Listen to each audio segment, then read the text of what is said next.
जय महाकाल। शिव गोरख मंदिर समिति में आपका स्वागत है। नमस्कार, मेरा नाम है नगेंद्र मोहन और आप देख रहे हैं मेरा चैनल शिव गोरख मंदिर समिति। समय समय पर हम योग मुद्राओं का ज्ञान आपको कराते रहते हैं और आप काफ़ी ज़्यादा अनुभवी और चमत्कारी भी बन रहे हैं। तो आज हमारी वीडियो का विषय है शिव और शक्ति मुद्रा। शिव शक्ति मुद्रा क्या है, इसको करने से क्या होता है, क्या क्या बेनिफिट इसमें मिलते हैं साधक को, क्या क्या योग्यता मिल जाती है साधक को, कैसे मतलब ये मुद्रा करते हैं, किस प्रकार की विधि होती है इसकी। तो आज हम इसी के विषय में चर्चा करने वाले हैं। लेकिन उससे पहले हम ये जानेंगे कि शिव और शक्ति क्या है।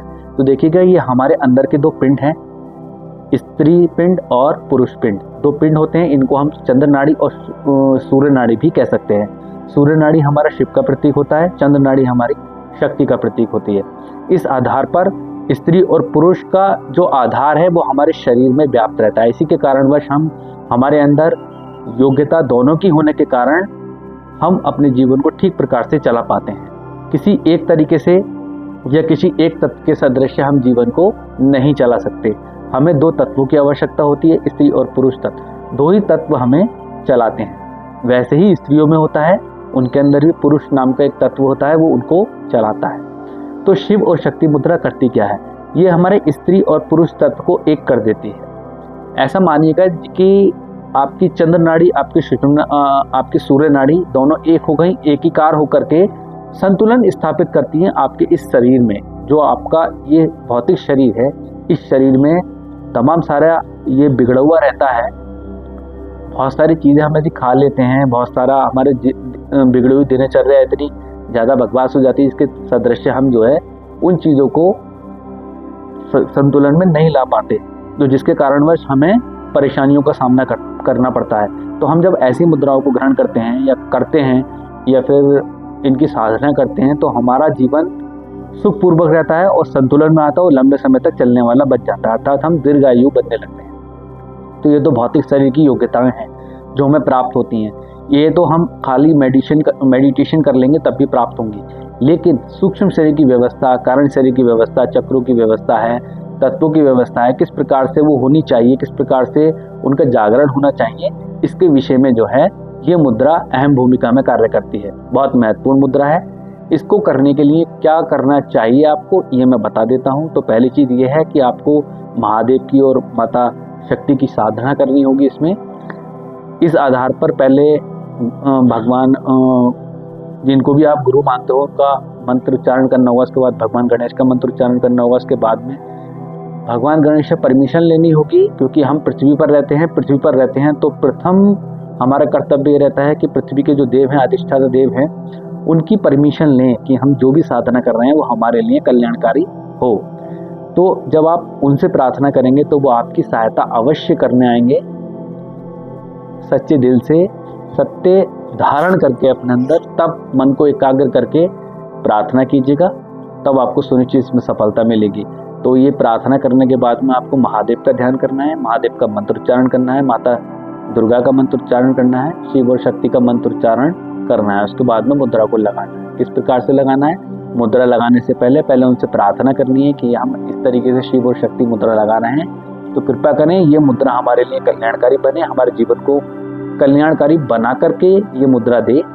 और हम इस मुद्रा का जो हमारा प्रयोजन है करने का, वो किसी भी मनुष्य के प्रति हिंसात्मक भावनाओं को प्रकट करना नहीं है, या फिर किसी भी मनुष्य के प्रति द्वेषाभाव के आधार पर उसको ताड़ित करना या उसको मारने पीटने का आधार हमारा नहीं है। निष्काम भाव से केवल जन कल्याण के उद्देश्य के साथ में हम इस मुद्रा को करना चाहते हैं और इससे जो भी प्राप्त है उसे जन कल्याण में लगाना चाहते हैं। इस भावना के साथ में आपको साधना करनी होगी। अगर ऐसी भावना आप नहीं करेंगे, ऐसी विचारधारा आप नहीं रखेंगे, तो आप किसी भी साधना में सफल नहीं हो सकते।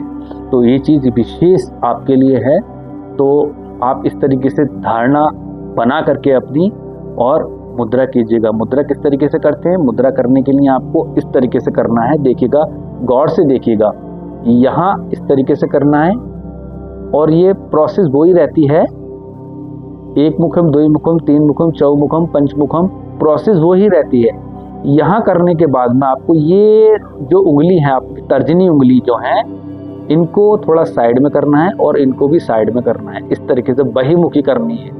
यहाँ देख लीजिएगा, इस तरीके से करने के बाद में आपको यहाँ इन तर्जनी उंगलियों पर अंगुष्ठ को कुछ इस तरीके से लगा लेना है। देखिएगा, यहाँ देखिएगा, अंगुष्ठ को कुछ इस तरीके से लगा लेना है। दोनों अंगुष्ठ को दोनों तर्जनियों पर इस तरीके से लगा लेना है। जब आप इस तरीके से तो लगा लेंगे तो यहाँ पर आपने ये माध्यमा उंगली का जो सार है इसको सीधा कर लेना है। तो यहाँ कुछ ये मुद्रा इस तरीके से दिखाई देगी। देखिएगा, तो यहाँ ऐसे करके लगा करके आपको इस तरीके से बैठ जाना है। जब आप इसको बैठेंगे, बैठने के बाद में शिव और शक्ति दोनों का इसमें ध्यान करना है। तब इसमें आपको ऐसा लगेगा कि आपके अंदर का स्त्री तत्व एक्टिव हो रहा है।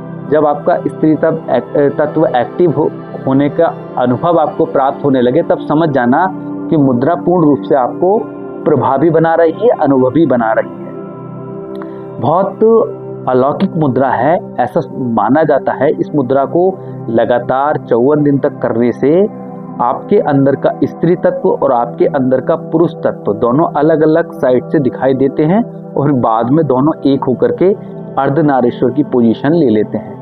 आपने देखा होगा भगवान महादेव का अर्धनारीश्वर स्वरूप, तो वो अर्धनारीश्वर स्वरूप जो होता है वो मनुष्य का ही है।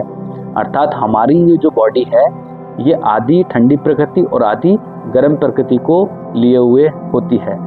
इस प्रकार से हम स्त्री तत्व और पुरुष तत्व को ग्रहण करके चलते हैं और अपना जीवन चलाते हैं। अगर हम ऐसा न, अगर हम ईश्वर ने हमारे अंदर ऐसा योग्यता नहीं डाली होती, ऐसा सिस्टम नहीं डाला होता, तब ये जीवन हमारा चलता ही नहीं। हमें ये ज्ञान नहीं होता कि स्त्री तत्व क्या है और पुरुष तत्व क्या है। इन दोनों की ही सहायता से हमें ईश्वरीय प्राप्ति होती है, इन दोनों की ही आवश्यकता हमें है।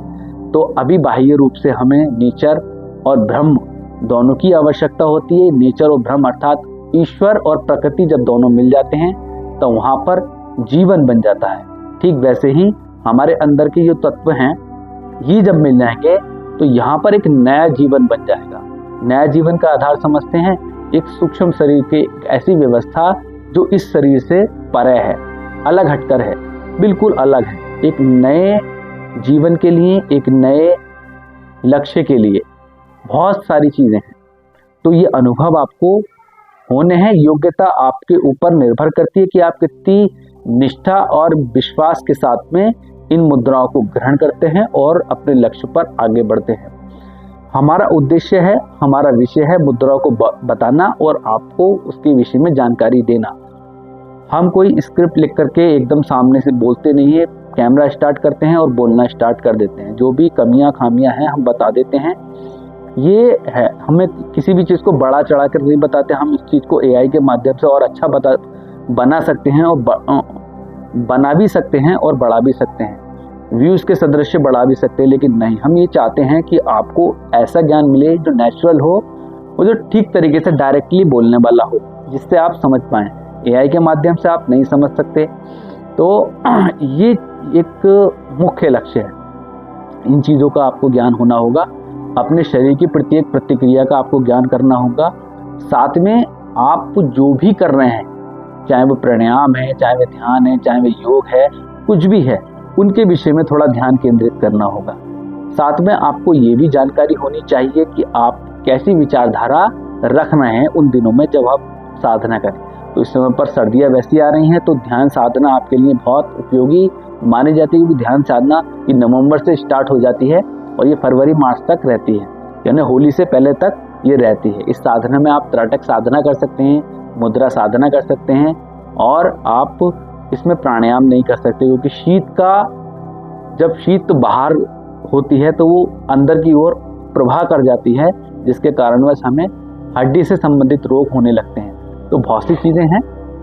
प्राणायाम आपको नहीं करना है अब इस समय पर। प्राणायाम ना करके आप केवल स्वतः वैसे ही स्थिति में प्रकट हों जैसे आप कर रहे हैं। मेडिटेशन करें, योगा करें, लेकिन प्राणायाम नहीं करना है। त्राटक करना है, ध्यान करना है और योग की कुछ क्रियाएं करनी है जो रेचक पूरक से थोड़ी अलग हट करके हों। तो इन चीज़ों का विशेष ध्यान आप रखें।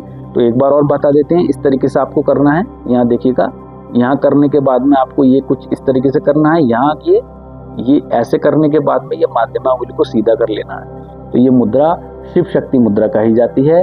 इस मुद्रा को करने से हमें अपने चंद्र तत्व, अपने सूर्य तत्व, इन दोनों तत्वों की प्राप्ति होती है। इनका संतुलन बनता है, स्त्री और पुरुष तत्व के बीच का संतुलन बन जाता है। और शिव और शक्ति मुद्रा करने से हमें तंत्र साधना का योग विद्या प्राप्त होती है। बहुत सी चीज़ें आपको प्राप्त होती हैं। मैं इसमें वीडियो में ज़्यादा बताऊंगा नहीं आपको, आप इसमें अनुभव कीजिएगा, तभी आपको इसमें सारी चीज़ों का ज्ञान मिलेगा। लेकिन इसमें बस शर्त ये है कि आप इसको ठीक तरीके से करें और अच्छे तरीके से पूर्व समर्पित होकर के इस मुद्रा को करें, तभी आपको इसमें लाभ होना है। किसी विशेष शिव मंदिर में आप इसको कर सकते हैं। स्थान की अगर हम बात करें, किसी विशेष जगह पर आप ऐसे एकांत में कर सकते हैं, जंगल में इसमें कर सकते हैं, एकांत कमरे में इसमें कर सकते हैं। स्त्रियां पुरुष कोई भी इस मुद्रा को कर सकता है, बच्चे भी इस मुद्रा को कर सकते हैं। इस मुद्रा का जो ध्यान है वो 12 मिनट का है और इसकी साधना जो की जाती है वो 54 दिन के आसपास की साधना मानी जाती है। इसमें ओम नमः शिवाय का जाप आप कर सकते हैं, माता काली का जाप इसमें कर सकते हैं। इसमें आप माता महादुर्गा का जाप भी कर सकते हैं। तो वो जाप कर सकते हैं। जब करने के बाद में इस मुद्रा को करें, सुनिश्चित आप इसमें आपको लाभ मिलना है। इसका दूसरा पार्ट हम लेकर आएंगे। इसमें आपको साधना के विषय में आपको बताएंगे कि इसकी साधना किस प्रकार से की जाती है। बहुत छोटी वीडियो होगी, आप जरूर देखिएगा उसको। उस वीडियो में हमें आपको ये बताना होगा कि आप जब इस मुद्रा को करें तो उसका समय क्या है और कौन से मंत्रों को उच्चारण करके आपको करना है और कौन से तत्व में इस मुद्रा को करना है, या किस प्रक्रिया को धारण करके आपको इस मुद्रा में आना होगा और करना होगा। तो मिलते हैं अगली वीडियो में नई मुद्रा के साथ में। तब तक के लिए जय महाकाल।